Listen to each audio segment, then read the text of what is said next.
Ready? 3, 2, 1, now.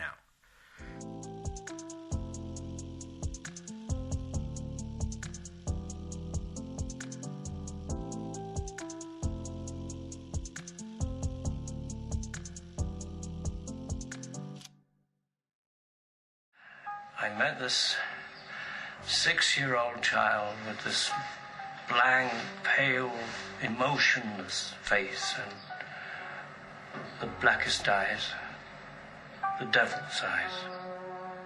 Hey guys, gals, and non-binary pals, welcome to PopTicket. I'm Dee. I'm Castor. We like movies. And we love each other. For this week's episode, we watched Halloween 1978, starring Jamie Lee Curtis, one of the original Scream Queens, in her film debut, and the iconic Donald Pleasance.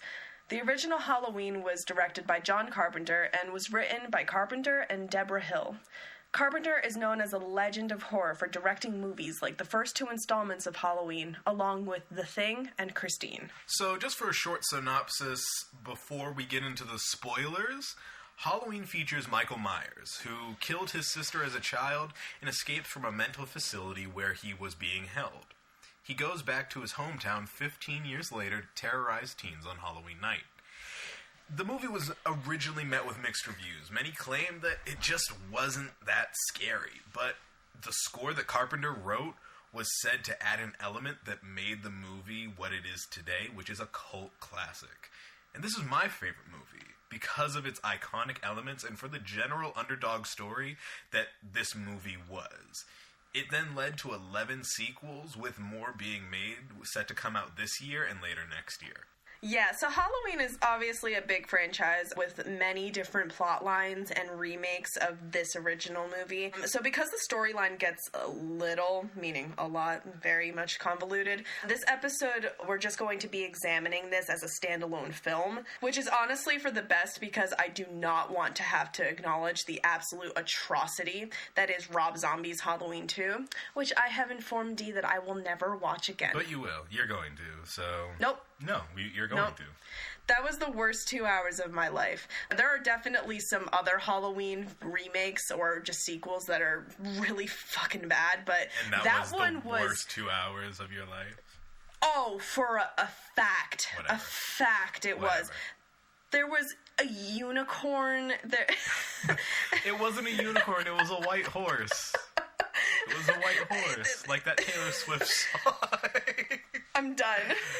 It was so bad. Hey, back on task. This movie is iconic, which is why it's my favorite.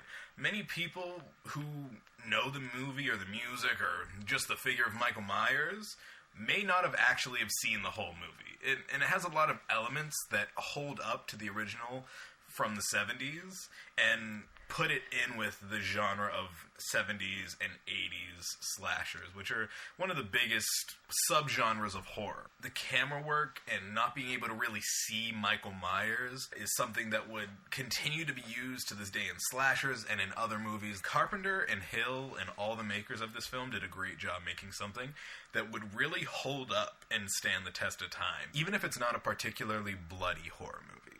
With that, it's time to spoil this entire movie. Everything. Yep.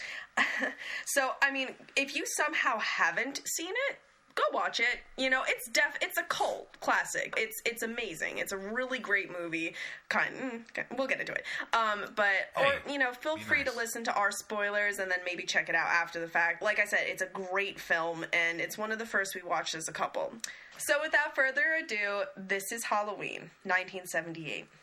This is Halloween, this is Halloween, Halloween, Halloween, Halloween, Halloween. First thing we see once the movie starts up is a scroll of all the cast of characters, including the director, St. John Carpenter. I only call him that because he's one of my favorite horror directors. And I've been watching this movie for 15 years, and there's something that I never noticed until I think I watched it with Castor the first time when we first started dating. And it's actually something that not a lot of people have noticed unless they're really big horror buffs. Yeah, it's Michael Myers in the pumpkin that we see in the beginning. It's his silhouette. It was made a lot more obvious in the 2018 sequel. They really wanted the audience to know that is Michael Myers, because they didn't quite get it right the first time. Yeah, they were like, oh, so you guys didn't understand that. Okay, cool. Let's just, like, make it really carved in there. And it has the score. This is the first time that we hear John Carpenter's score that he wrote and that, you know, added just a level to this movie. Yeah, the original score will always be the best. In the remakes and the sequels, they always try to mix it up a little bit, so it ends up sounding like weird techno music instead of the actual what it's supposed to be. Yeah, the 2018 sequel really made it better, if anything, like compared to the original, but every movie in between 1978 and 2018 made the score just sound weird. Like, they wanted to take the score, but then they wanted to change it so that they weren't copying it, and it's like, if you're gonna copy the song, just fucking do copy it. the song. You know, like, yeah, like you're not gonna recreate the Mona Lisa with this. Like, you're doing a sequel. Hell no. Own it. So after the opening credits, we cut to the infamous point of view scene where 6-year-old Michael Myers kills his sister Judith. It's a 6-minute long unbroken shot in Michael's perspective as he spies on his sister and her boyfriend making out. Then he grabs a knife and ultimately kills her. This kill actually becomes really relevant because it plays into Michael's voyeurism later while he's killing. He likes to watch people before and really uses his visual side after he kills someone. And the camera work in this scene is done really well for the time, and it took them a lot of tries, actually, because to get this done, the house was not all made up and nice. It was dilapidated because later in the movie it's supposed to be a ruined, old, ugly house that is hard to sell. The rest of the house is actually still dilapidated in this scene, and they only made the sections of the house that would be shown in the point of view shot look nice, and the camera operator had to only shoot the nice sections of the house. Anytime that he maybe shot too far left, right, up, or down, and got something that they didn't want to see, he had to redo the entire shot. I think in the documentary I watched, it said it took them, 13 times to do something like this, and the camera operator has to carry this Steadicam, and those things are pretty heavy, and they can really wear on you.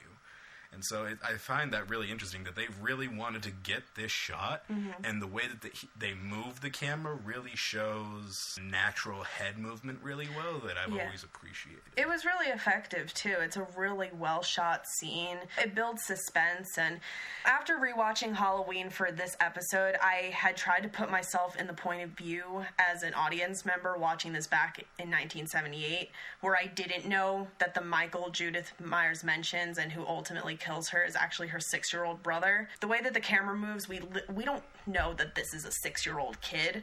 Yeah, they don't really show height either. Like, the window kind of looks like it could be off the ground, so like when he's looking through the window, it doesn't look like someone who's a small child could see that.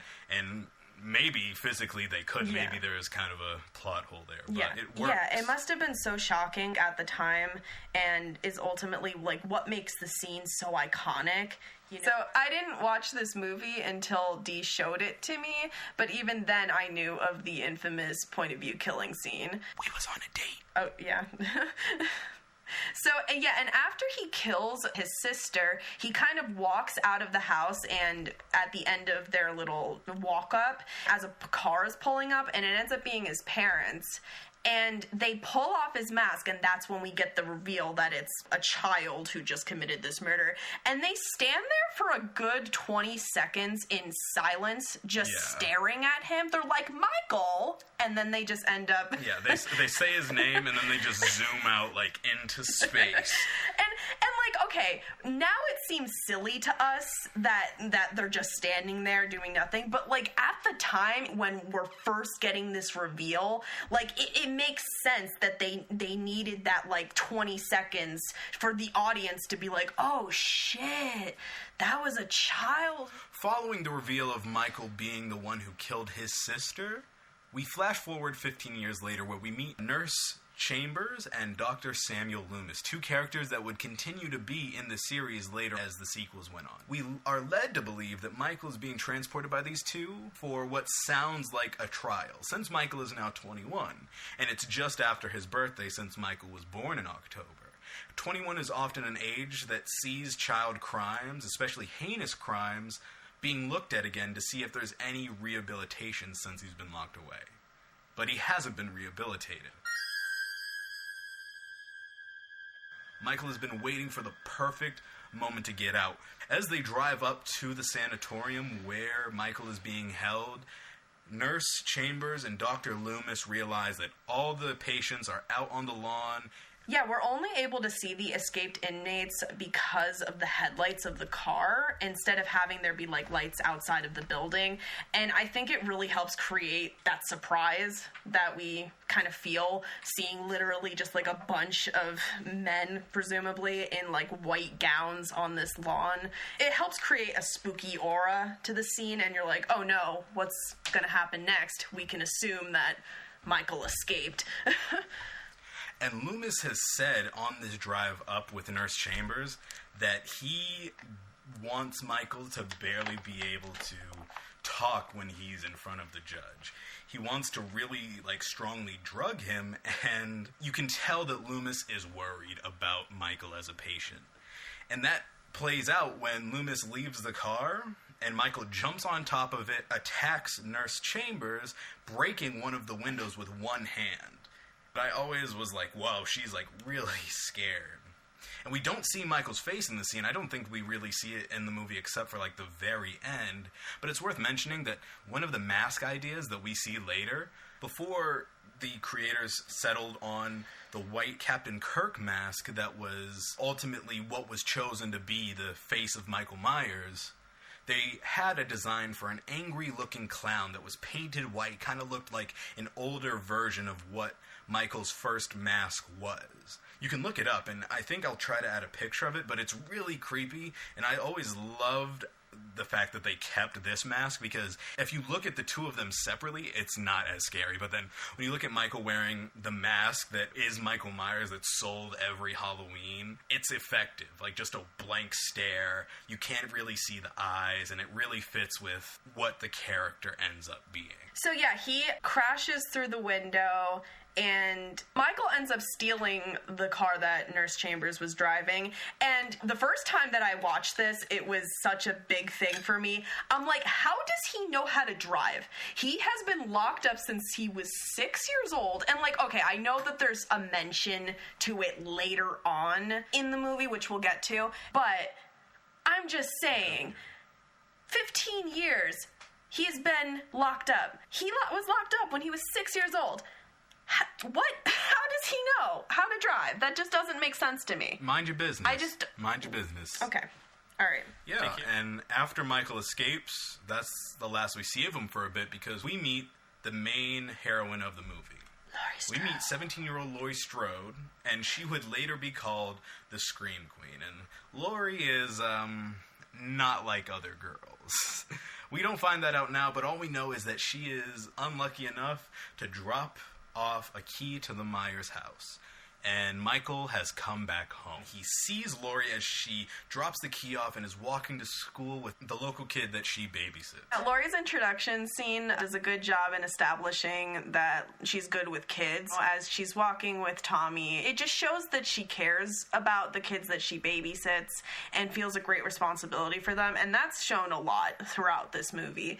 After dropping off the key, Laurie is the new focus for Michael's obsession, and we see him watch Laurie walk to school, and it's this really cool over-the-shoulder shot that lingers and is used to show Michael's new point of view for the rest of the movie. They no longer do the point of view from the, like, straight from the eyes. It's kind of this over-the-shoulder, so you can never see Michael's face.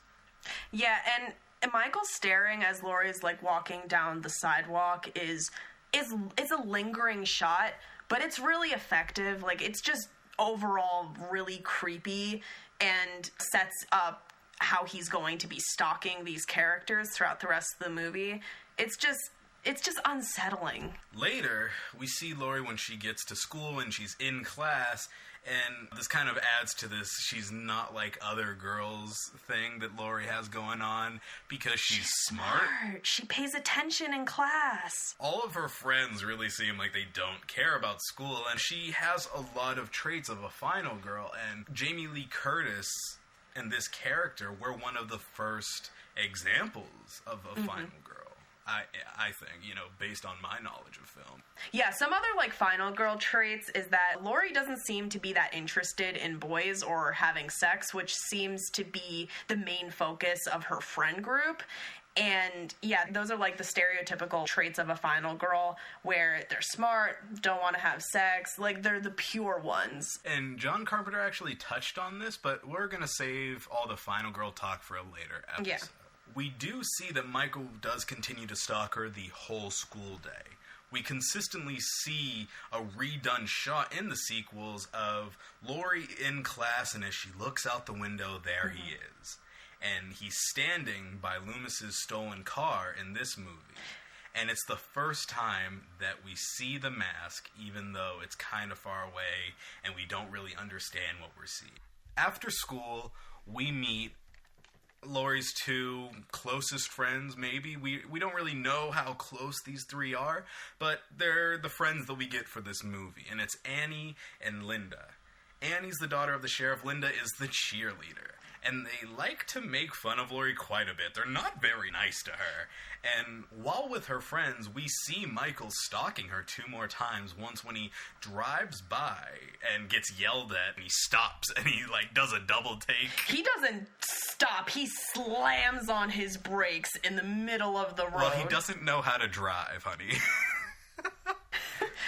And then somehow, after Linda leaves, her and Annie are together, and Michael just, pops up from a bush. I don't know where he put the car. He deadass popped out. And it's hilarious. Something about the way he, looks at the girls while he's driving by them tells me he's not wearing a mask. Yeah, I would imagine that it's pretty hard to see out of that thing, especially while you're driving. And also, I feel like you would definitely be like, what the hell? If I saw a dude wearing that spooky-ass mask just driving along down the road, I would definitely notice that and be like, that's odd. However, there seems to be only one cop in all of That is also true. And it is Annie's father. Yes. But Michael's really bad at stalking because we constantly catch him. And we only catch him when Laurie catches him. So, she'll see him and look at him. And when he's off camera, Michael has to be booking it. Michael has wheels for somebody who only walks. After Annie leaves, we finally meet Sheriff Brackett, and he has this creepy little line, but we'll talk about Brackett later because he becomes a pretty key part of this movie, I would say. Of the characters, I think Brackett is pretty important. He's creepy, though, when he talked to Laurie. Not just because of that one line, but just in general. He's just kind of weird. But he does get a good quote that is also redone where he says, it's Halloween, everyone deserves to get one good scare, or something along those lines. And I always like that line because later, I think it was her last movie, Jamie Lee and her mother essentially recreate that scene. And it's a really sweet moment because Janet Leigh, of course, is famous for Psycho. And then after meeting with the sheriff, we see Laurie finally make it home, and she's kind of getting spooked by all these kids running around. She feels like somebody's watching her, but she does make it home safe. Yeah, and I also just want to quickly point out that this is supposed to be Halloween in Illinois, yet all of the trees are green. So apparently the crew had bags of leaves that they threw onto the sidewalks and the streets to kind of create the illusion that it was fall time, even though it was very obviously not, because the trees were full of green leaves, which I just found super interesting. Yeah, this movie was not shot in Illinois. This movie was shot in LA, actually. It's in California. Wow. And there are palm trees. They do a really good job of hiding all the palm trees, but there are definitely some, far out in the shots. It looks like it's late spring, if anything. But after she gets home, Laurie sees Michael one last time. We see him out the window in this scene that has become a very hilarious meme, where Michael's standing looking at Laurie, and Laurie's looking down at him, and he's looking up at Laurie, and she's looking down at him, and somehow, in all of these shots of them staring at each other through the laundry lines, he disappears. Yeah. He's in gone. like a split second. Thin air. Like, he is nowhere to be seen. But it very much creeps Laurie out, but she decides to just kind of take a nap before she has to babysit that night.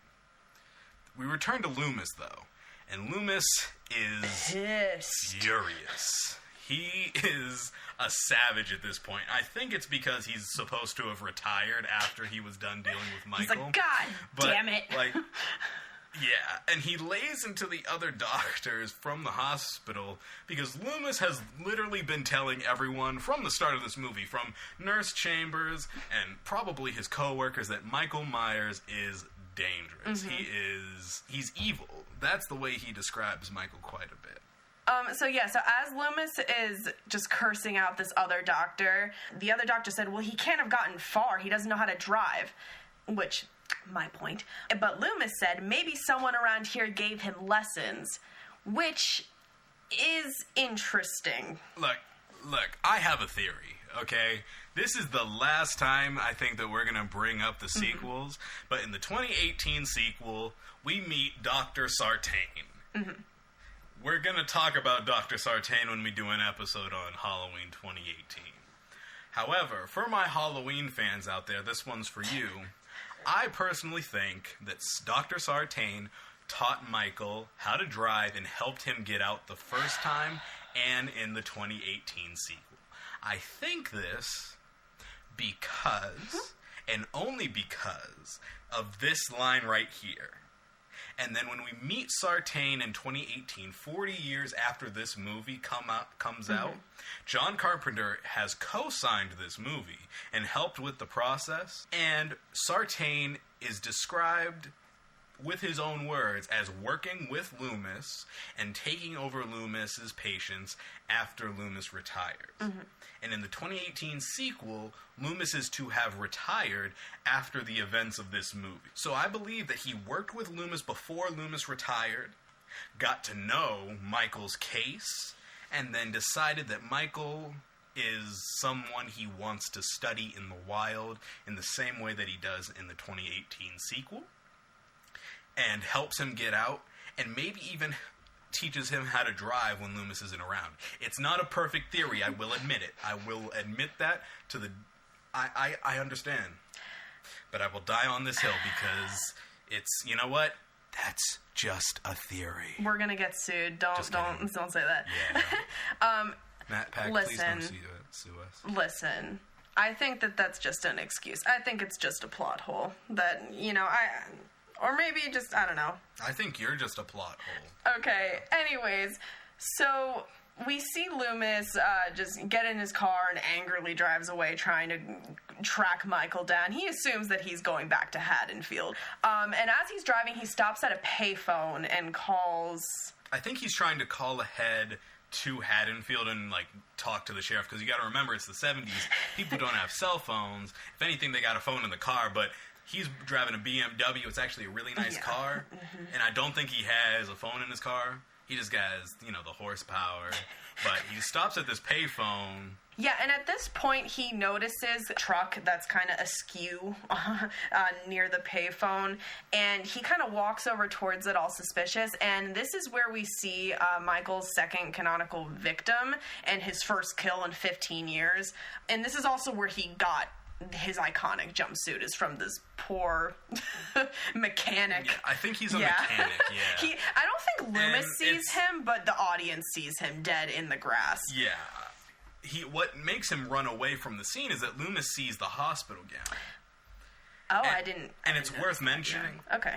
But a fun fact is that Michael has only worn one piece of clothing. He loves a good jumpsuit because his clown costume is a little jumpsuit, right? And then his sanatorium clothes, he's just wearing some sort of hospital gown. Don't understand that. Does he have I guess underwear? That's maybe how they... Did they give him underwear? I don't think he did. So he's just freeballing this entire time movie? I mean, Live your life, Mikey. And then he gets this mechanical jumpsuit, which I find very interesting. I mean, hey, everybody loves a good romp. Yeah, right? of course. But, of course. Yeah, and then after Loomis sees, the hospital gown, he's like, I have to go. But on his way to Haddonfield, he buys a gun. We don't see it happen, but we do know that he's packing Loomis. heat, And once in Haddonfield, Loomis visits the gravesite of Judith Myers, Michael's sister. There's this really cool scene that is really well written, actually, that uses both camera movement and writing to help kind of move the scene along. As Loomis arrives at the gravesite, the gravedigger is pretty chatty. I mean, we can assume, right, when you kind of hang around a graveyard all day that you don't talk to too many people. But the script does a really nice job using this grave attendant to pass the distance between Loomis's car and when they finally discover that the grave and the headstone has been taken by Michael. And the fact that Michael took this gravestone by himself means Michael is strong as shit. Like, I said it earlier, but, Michael has been hitting P90X, CrossFit. He's been doing the I don't know what it's called, the Jamba, the Jumba, the Zumba. That's what it is. The Jumba? I hate it. Shut up. Oh, my goodness. We return to Lori after her nap. That nap looked like it hit, low-key. I need a nap. But Lori wakes up from her nap, and she is, outside waiting for Annie. Or I think Annie's already there. No, she, waits outside for, 2 seconds, and then Annie pulls up in also a cool-looking car. Annie and Lori are both going to be babysitting that night, and it seems like they kind of have an arrangement where, Annie and Lori will babysit, and Annie will, drop the kids off to Lori so that she can see her boyfriend. Mm-hmm. They mention it pretty casually, so I think it's probably not the first time it's done. Yeah.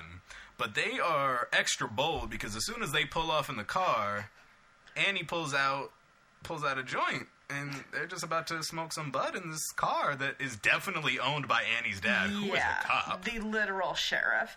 Another quick thing. So this bitch Annie is supposed to pick Lori up at 6:30 in the evening. And it's bright as hell outside. It looks like probably 3 o'clock. And so, according to a quick little Google search, the sun set at 4:46 p.m. on October 31st, 1978. So... Okay, now we're just being nitpicky at this point. Nighttime by the time Annie picks her. Yeah. It looks like it's noon. It should be pitch black. It does. It is bright. I'm just like he said, we're just nitpicking, but at the same time, I'm like, wait, 6:30? It's still daytime. What? And it's only because we love this movie so much that we can be so critical of these little things, because every good movie has little continuity errors, I feel like. Yeah. So, as they're driving and smoking weed, they're talking about, a dance or something? They're supposed to be... Yeah, I think the homecoming... I think this is around when homecoming dances usually are, is after Halloween or right before Halloween. Yeah, and so Lori's like, oh, I don't want to go with him, whoever, Annie mentioned. And she said, I'd much rather go with my favorite character, Ben Tramer. Ben Tramer is mentioned a few times in this, but every single time they say his name is just, it's so funny. They're like, Ben Tramer. It's like Justin Timberlake or something. Brad Pitt. True. Yeah, and as they're smoking the devil's lettuce in the cop car, we have them pull up around this corner, and Annie starts panicking because her dad's around the corner. Once again, he's the only cop in Haddonfield, it seems in front of, a supply shop, a hardware store? Yeah, it's like a Yeah. Yeah, it's a hardware store. And she's, panicking, and, there's definitely still smoke coming out the car. Yeah, right? She, pulls up to her dad, rolls down the window, and they were dead-ass hotboxing this car, 2 seconds before. Yeah, they were smoking with the windows up. So it's they roll down, she's like, hi, Dad, and it's he's 2 inches away, he definitely can smell weed. He sticks his head in the car. Like, he can smell, he knows that they're smoking. This is when we see Loomis and Brackett together for the first time. This is honestly a dream team. And Brackett says hi to Annie and Laurie, even though he most definitely can smell the loud in this car. And maybe he does smell it, though. Maybe he got a little contact, because after saying hi to the girls, he tells them that somebody broke in and stole a mask, rope, and a few knives. And we never really hear what the rope is for. But the alarm is still going off when they pull up. The thing is that we have already seen Michael wearing this mask, like, earlier in the film, presumably hours ago. So I'm just wondering, why is the alarm still going off in the store hours after the fact? Brackett is the only cop in Haddonfield. And he was too busy being weird towards Laurie earlier in the film. Yes, he had to take his time, and they cannot turn the alarm off until Brackett he gets to there. the scene. Okay, that makes sense. Yeah. Exactly, and Brackett, I think, is most definitely high. Like, the whatever they were smoking got Brackett high when he poked his head in the car, because he and Loomis are talking, and they miss Michael drive by them. Yeah. In Loomis's car. It honestly is probably one of my favorite shots of the movie because of just how subtle it is. Because Michael stops at a stop sign right behind Loomis. And if you weren't paying attention, you would probably not even notice that it was him. So he stops at the stop sign, sits there for a couple seconds, and then he starts driving. But as Michael drives away, Loomis is convincing Brackett that, Michael has come back to this town. Can't explain how he knows to drive, can't explain how he knows how to follow directions, but he knows that Michael is back, so they go back to the Myers house. Loomis thinks that this place is definitely significant to Michael, and I think we've seen that already. And when they get there, they find that the house is in pretty bad condition. It hasn't really been taken care of. They haven't sold it since Michael killed his sister. And they find something that Michael ate. It was a puppy. They don't show anything, but, Michael is definitely eating these things raw. Do you think he knows how to cook? After seeing this, they kind of start talking about Michael, and Loomis gives a little bit of exposition to Brackett, but I think this is done really well in this awesome monologue about meeting Michael that we used at the beginning of the podcast. It's one of my favorite, parts of the movie, but a fun fact is that there was a made-for-TV version of the movie where they added a few deleted scenes, added some things that were not in the theatrical version, which was Michael being sentenced a few years after he killed his sister. Law proceedings, especially in a case like this, could probably take a while, considering that not a lot of kids kill people, and they don't really know what to do. And considering Michael doesn't talk, I'm sure that it was hard for any lawyer to help him. And I'm sure that, any judge who, asked him questions, any psychiatrist, was really struggling to get anything out of him. But in these deleted scenes that you can look up on YouTube that I've found, we see Loomis telling Michael that he is not fooled by this silent treatment. And that he knows that Michael is biding his time. And he is going to do everything he can to make sure Michael does not get out. And Michael definitely hears him. I think Michael looks at him in the scene, if I remember correctly. And he looks at him, and then 15 years later, or however many years later it's been since this trial, he says, "Psych." After this monologue, and after establishing that Michael is definitely back, Loomis decides to stay and watch the house, but Brackett, being the only cop in Haddonfield on Halloween night, we keep saying that, but it's hilarious because we don't see another cop until the movie ends. They probably couldn't afford more actors.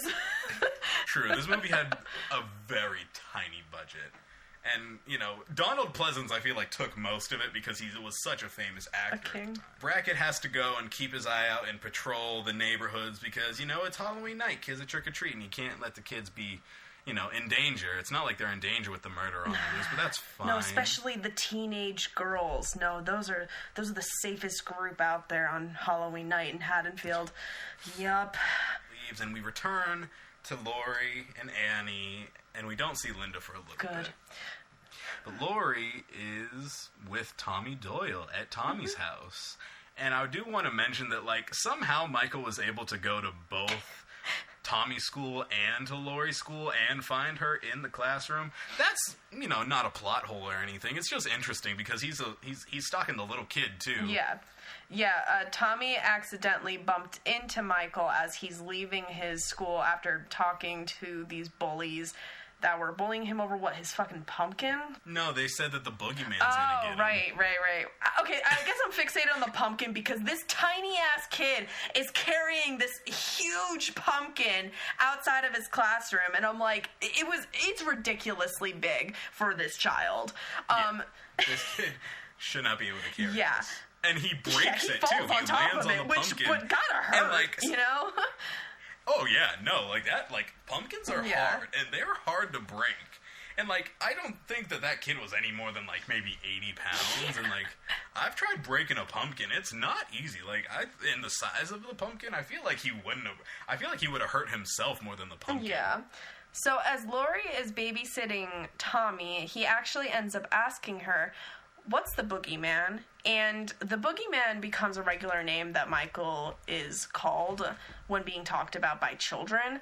And Lori says she will protect him no matter what, so he shouldn't be scared of the boogeyman or anything. And, you know, this is just another instance where we see Lori showing, like, a certain level of responsibility and care for this kid and for eventually the other kid that, you know, becomes in her care. Yeah, and we see that Lori is a great babysitter and is a really good friend to Linda and Annie because Annie is trying to hook up with her boyfriend. She wants to get down and dirty with her man Paul, and she's talking to Lori about it. Paul was grounded, but now he's able to come over, and Annie wants to have some alone time without the kid she's babysitting, who is Lindsay Wallace, and she's cooking for Lindsay and ends up spilling something on her. Yeah, and I don't know what exactly it was. Maybe I just wasn't paying attention well enough, but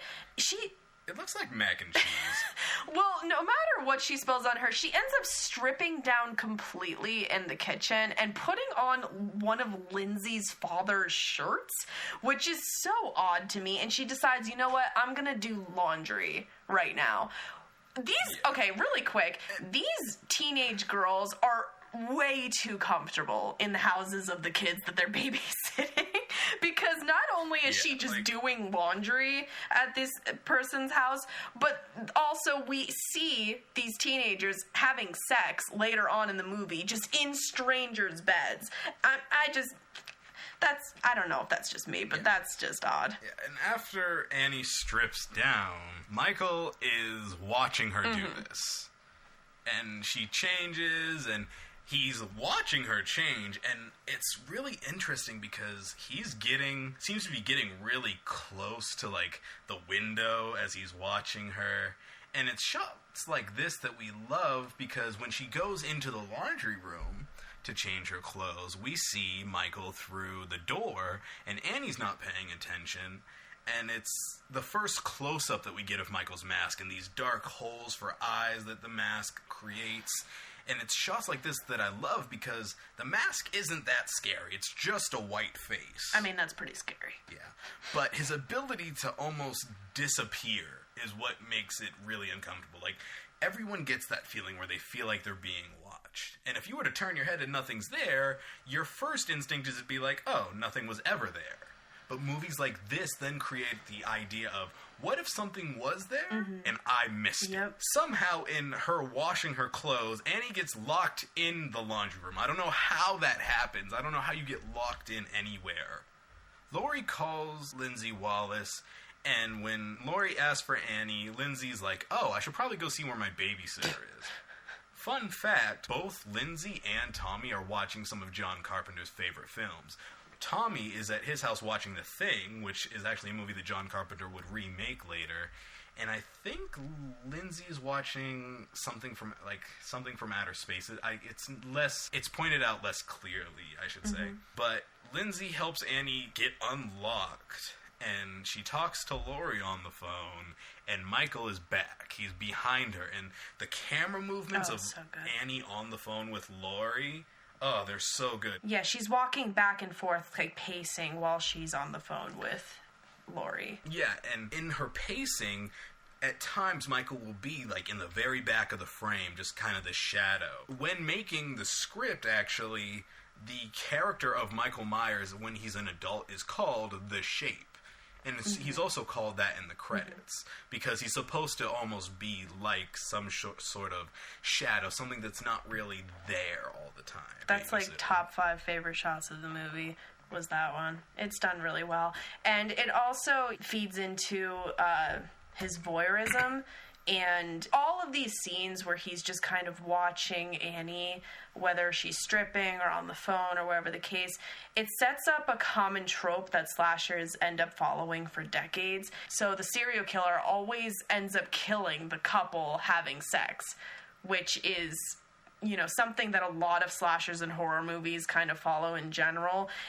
And while Annie hasn't had sex in the movie yet, just by her stripping, she's not like Laurie in the sense we know that she's sexually active. And Michael's watching Annie, and he gets close and closer to the window as he's watching her. Even though Annie never sees Michael, he gets so close that he hits one of the plants on the porch where he's watching her from and knocks it down, and it breaks, showing that the hunt of these girls is something that gets him excited. You know, a lot of times Michael Myers is considered this almost like expressionless, flat killer, and this is one thing that I've noticed since, you know, studying movies and horror, is that Michael is shown to have a little bit more character than that. So after Annie gets off the phone with Laurie and has the plan to go pick up Paul, she takes Lindsay over to Tommy Doyle's house. In this scene, when Annie is bringing Lindsay over, it's actually used as a really good directing tool, because when you're directing horror and you're going to have a scene where somebody's running, you definitely want to make sure that the audience knows the space of what is being traveled. It's hard to, like, feel for somebody when you don't know the distance that they're going. And so this scene is used really well because Annie drops Lindsay off, then returns back across the street, goes into the garage.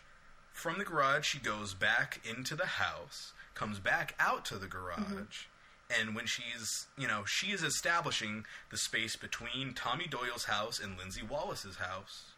And then she's establishing the distance from the garage to the house, to the garden, to the laundry room, all these things that we've seen. Yeah.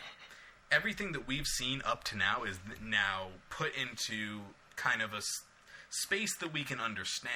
However, this is one of the last times we'll see Annie, because after she gets into the car and is ready to pick up Paul, she realizes that the windows are all fogged up. It's a really cool detail, though, that Carpenter added in this scene, and he grabs Annie, chokes her, and, you know, it's a very long scene. Like, you know, a lot of kills usually seem a lot shorter, but because this movie has, I wouldn't say the lowest, but a pretty low kill count, you know, it's a pretty long kill scene, and we hear both Annie and Michael struggling, but he does finally use the knife to, you know, kill her. After killing Annie, Tommy glances outside. Yeah, and Tommy notices Michael carrying Annie's body from the garage into the house, and he just immediately starts freaking out. He starts screaming about the boogeyman. And Laurie looks out the window and doesn't see anything because Michael's already back in the house. And she tries to calm him down. But at this point, Laurie's starting to kind of sense that things are a little bit off just because of everything that happened with her seeing a mysterious masked man earlier on in the movie. After this, we return to Loomis. And Loomis is watching the Myers house still. I think he's really hoping that Michael will come back. but he's not quite done in Haddonfield. And while he's standing there, he's kind of standing behind a bush near the house, and a group of these 3 kids kind of goes up to it, and the 2 other kids are telling their one friend, Lonnie, to go up onto the porch. And because Loomis is, concerned that Michael is around that area, Loomis ends up saying, probably one of my favorite lines in the film, which is, "Hey, Lonnie, get your ass away from there."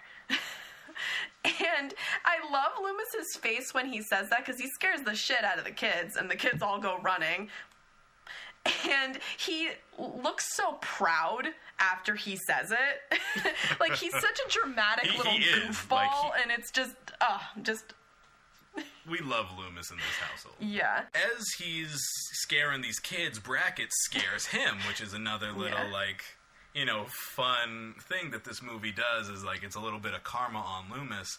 And he shares with the sheriff one of the best lines from this movie, which is, "Death has come to your little town, Sheriff." It's a short scene, but, I think that it's a mixture of funny, but also, it's just a kind of a good transition moment. And it gives us a nice little break from the teenage side of this story, and it lets the audience get used to this idea. Finally, though, we see Linda again, and she has to be my least favorite character. Yeah, I really don't like her. And it's not because the actress is bad, it's just because she's a walking stereotype, and it's just it's a little misogynistic the way that she's portrayed, but I am glad that from what the actress has said, that, she was very comfortable with all the scenes that she shot. That's good. This is, one of the most iconic kills. These 2 kills are probably the most well-known. We all know how this goes. The kids are about to have sex in the stranger's house, which, I don't understand why people are so okay with this. Again. And the thing is, too, is that Linda wasn't even babysitting at this house.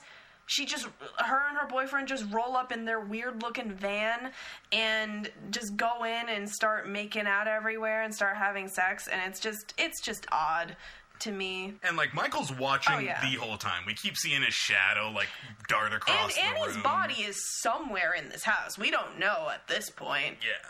We see it later, So, the first kill we see is after they stop having sex. Yeah, after they finish. Yeah. Bob is he wants to get a beer, and he asks Linda to do it because he's kind of a misogynistic teenage boy, even though the actor is definitely 30 years old. Also, they're smoking in this house, in this bed, too. They're smoking cigarettes in a random person's bed. It was the 70s. It was the 70s. Everybody smoked.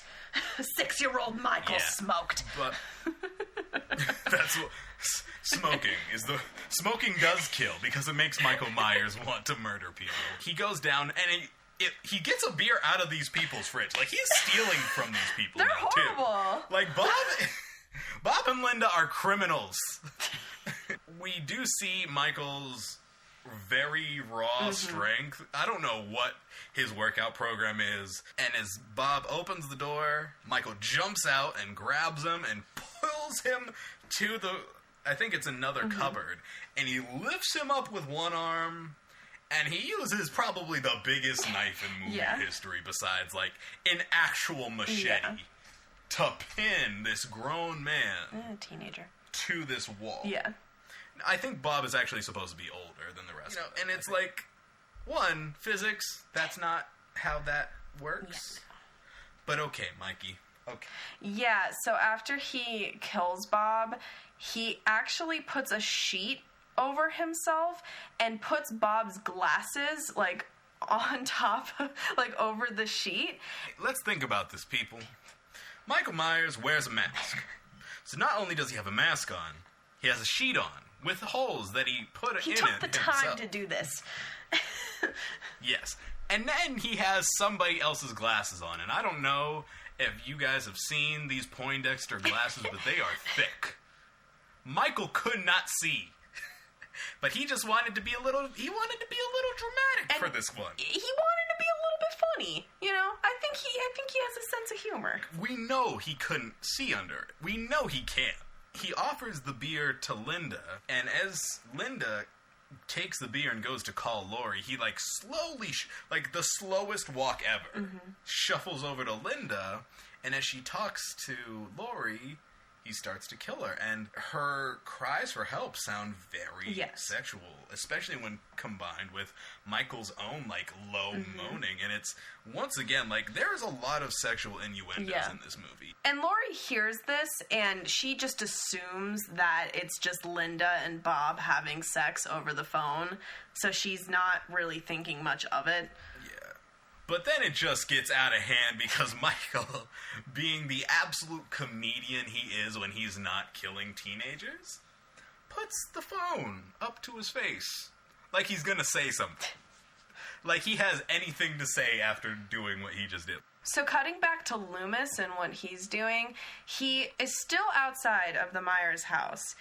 And he kind of just turns around a little bit and sees the car that Michael has been driving around that he stole from Nurse Chambers and him at the beginning of the movie.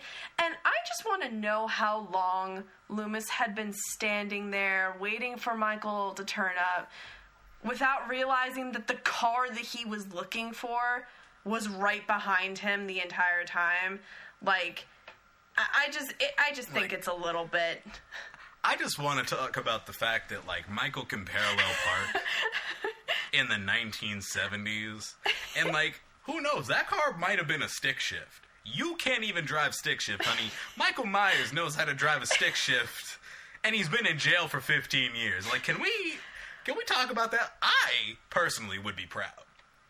But it is moments like this where Loomis is like, I've been standing in front of this house and it's probably almost like 11 o'clock at night. Yeah.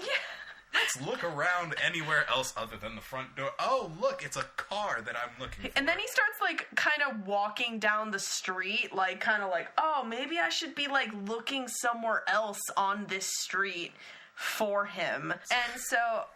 after that weird phone call that Laurie had with Linda / Michael, she starts to become a little bit even more suspicious and decides to go over to see Annie and Linda. This shows the audience the trope when the final girl discovers the bodies of her friends. So she leaves Tommy Doyle's house and goes across the street to the house where Annie and Linda are supposed to be. Yeah, and as she enters the house... things are definitely a lot creepier. The power isn't on. She can't find anybody. Things are really quiet. And so she heads up the stairs. And, well, she finds her friends. And when she finds her, I actually found it really interesting. Upon rewatching, I've been watching this movie since I was way too young. I've noticed that Annie is posed on the bed under the headstone. We finally realize what Michael stole the headstone for. Still wondering how he got it out the ground. Still wondering how he got it to the house. And he probably carried it like it was just like, maybe it's hollow. Maybe it's actually really light. Who knows? But the voyeuristic, pseudo-sexual tones of this movie are presented when we see that Annie is positioned with her half-naked body sprawled across this bed, and she looks quite a bit how his sister looked as she died. And she's, of course, under this headstone marked for Judith, his sister, who was his first kill. It adds to the levels of Michael's voyeuristic tendencies, and that we have established the fact that, like, serial killers like Michael are very visual. And between Michael's head tilt and the theatrical ways he puts the bodies, it shows that even though Michael Myers is not talking, he is thinking, and it's more than just the act of killing. Yeah, and after she sees Annie, a series of jump scares occur as she discovers Bob and Linda's dead bodies. Bob's just kind of swinging back and forth, and then she screams, obviously, and bumps into something else, and she sees that Linda is, like, shoved in this little compartment in, like, a closet with the absolute dumbest look on her face. Like, her eyes are, like, crossed upwards, and it just looks really silly, but... obviously, Laurie is terrified. She finally exits the room, which I'm surprised she didn't do earlier. One shot that's always used when talking about this movie is she sits there scared, not really sure where to go, as Michael's face appears behind her. Yeah, it's a really excellent shot, and he attacks her by slashing at her arm with a knife, and this causes her to fall down the stairs, and she injures her leg, which I don't understand how she wasn't more injured after that. Yeah, she falls head first. Like, she doesn't fall down the steps. She, like, goes over the banister and falls straight down to the bottom of the stairs. It's a lot. But, hey, she's able to get up, though, and she tries to exit the house out the front door. Somehow, though, the front door is locked. How do you lock the front door from the inside? How? Maybe he propped something up. I don't know how or when. True. Maybe he does prop something up outside, because we do actually see him do that with the back door to the garden. It's like with a rake or something. Yeah, but, however, I don't think that's how rakes work. So she's trying to get out the back door. She's, like, trying to jimmy it and stuff. And Michael appears in the doorway, and it takes... Well, he breaks through the kitchen door like a piece of paper. Like, he punches through it. And then he looks at her through, like, after he goes through the door. And just, like, stands there for a second. He's like, how you doing? Yeah. And it takes him, after he, like, bursts through, it takes him forever to cross through the kitchen to get to her. And at the last second, Laurie's able to open the door and get out. And she starts running across the lawn while screaming. And she, like, stumbles because she's hurt and stuff. But she's, like, literally screaming for help. And she goes up onto a neighbor's porch. And the neighbors open the curtains to look outside onto the porch, close them, and then turn off their front porch lights, completely ignoring her. They're like, this is none of our business. Absolutely none at all. Laurie's scared, and I understand. But what's a little funny is that Michael hasn't even come around the house yet. Like, Michael's still in the backyard, across the street. I don't understand. Like, her danger levels... She could have just gone to Tommy's house first. Like, it's not like he's right behind her and she needs to go to the first house available. Yeah. But she does. So she runs across the street back to Tommy's house, and she tries to get Tommy or Lindsay's attention, and it wakes Tommy up, and he comes downstairs, but he's taking his sweet-ass time getting down there. You just woke my man's TD up, bro. Like... Yeah, but that's okay, because Michael is also taking his sweet-ass time from walking from Lindsay's house just across the street to Tommy's house. This has to be the widest suburban street ever. Yeah. It's as wide as a highway. Like... Yeah. And finally, like, Tommy answers the door. Laurie runs in, closes the door, locks it behind her. She tells after she's inside, she tells Tommy to go upstairs and hide. And then I really don't understand how he manages to do this, but Michael cuts the phone lines. He cuts the power. Like,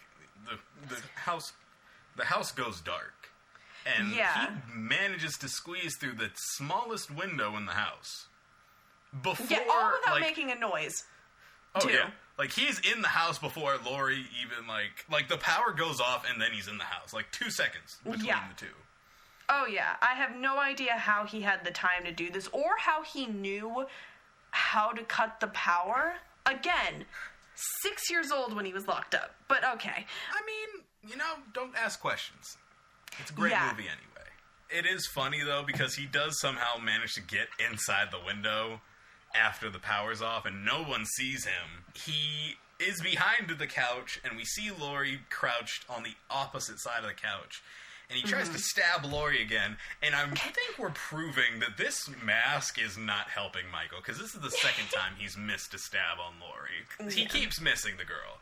And Laurie has taken a knitting needle. She stabs Michael. And Michael, wanting to play dead, because we all know Michael, he doesn't know how to die. Of course. He just kind of takes the needle to the neck. And he's like, die. How do I do that? And he falls. Laurie thinks he's dead. So Laurie goes upstairs. This is again where we see how Laurie like cares for these kids because she's trying to comfort them. And she said, "Don't worry, I killed him. He's dead." And Tommy says, "You can't kill the boogeyman." And every single writer of every Halloween sequel after this one agreed.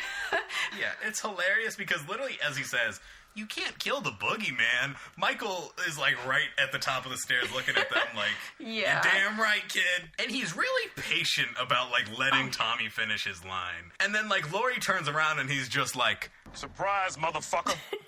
Yeah. Laurie like puts the kids into one room and closes the door. And then she goes into the next room and she opens up the door to the balcony. So that Michael thinks that she went out the balcony door, even though Michael is obviously proven he's not that dumb. And then she goes into the closet of the room and like ties it up with it looks like a tie, like a business tie. And she just like keeps crying in the closet, being loud as all hell. And Michael's just like, Laurie, you saw me go through that last door, right? You know I'm gonna come through. I'm coming through this door. And that's what he does. He comes through that door. Yeah, and the closet scene is, like, arguably the second most iconic scene after the cold open, in my opinion. It's, you know, it's scary, it builds suspense, and as he's trying to get in, he keeps trying to open the door. He eventually just punches his way through, and the way that the light in the closet flickers, it's just so well done in building up that scary, suspenseful moment. But then, Laurie, being the smart girl that she is, that we've, you know, constantly been shown, she takes a hanger and stabs him in the eye, and he drops his knife that Laurie definitely should have taken from him when she stabbed him with the needle. She does take it from him now, though. She picks it up and she stabs him in the chest. After that happens, she goes back to the kids yet again, and this time she tells them to run down the street to a neighbor's house and call 911.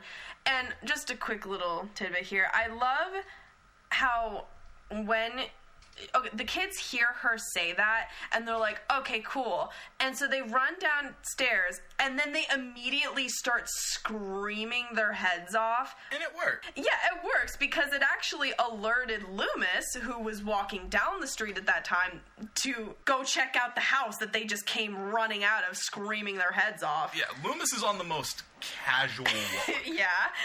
And it's really funny because they're just like screaming like little banshees, and Loomis is just like, huh? And he's like, oh, maybe this house is the house I should be. Michael's taking a nice little breather because he's not dead. We all know this. And after the kids run out of the house, you know, Laurie sits down by the doorway and tries to collect herself for a moment. And we see another great shot in this movie, the sitting up moment where Michael, behind her, just slowly sits up and turns his head towards her, and she doesn't notice. You know his abs are absolutely impeccable. He did the Dracula sit-up. Sit-ups? Bro. Yeah. You can't tell me my mans doesn't do P90X. You can't say it. P90. Yeah, and so as she stands up, so does he, and he starts walking slowly towards her as she's walking away. And he low-key misses her. Like, he gets to the doorway as she takes off from the doorway, and it's, like, really funny because, like, it's almost like he reached his hand out and just misses. But then he does grab her, and he tries. He's so tired of her that he doesn't even go for the knife again. He just tries to choke her. But yeah, she's like, you know what? I'm tired of this. Let me see your face. I don't think she actually tries to take off the mask. She does end up getting his mask off, though, and that surprises him. You know, probably because he can't see, but he can finally breathe like a normal person for the first time.